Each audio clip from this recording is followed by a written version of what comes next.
L'Union européenne salue l'amélioration du climat sécuritaire et du développement observé en province de l'Ituri en cette période sous état de siège. Daphné Barboté, conseillère politique, presse et information de l'Union européenne en RDC, l'a dit au sortir d'un tête-à-tête avec le gouverneur militaire vendredi à Bunia. Elle a en outre encouragé les communautés ituriennes à l'engagement dans la recherche de la paix.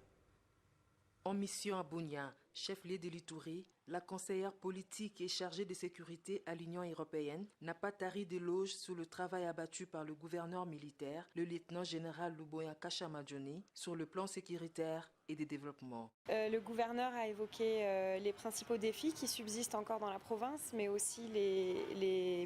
les signaux positifs et encourageants qui ont pu être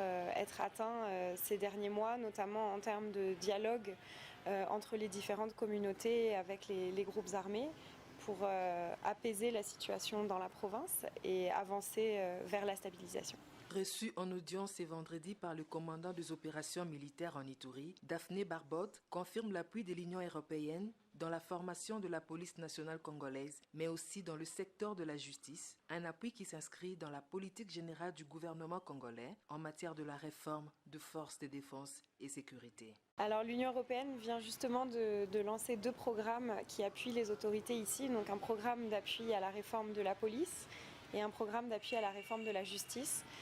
qui sont 2 gros programmes qui vont vraiment accompagner sur la durée les institutions ici, les autorités dans ce domaine pour contribuer au renforcement de l'État et des services de l'État. Par ailleurs, la conseillère politique presse et information a remercié et encouragé les communautés ituriennes pour leurs engagements dans la recherche de la paix. Aux Ituriens, merci beaucoup pour l'accueil et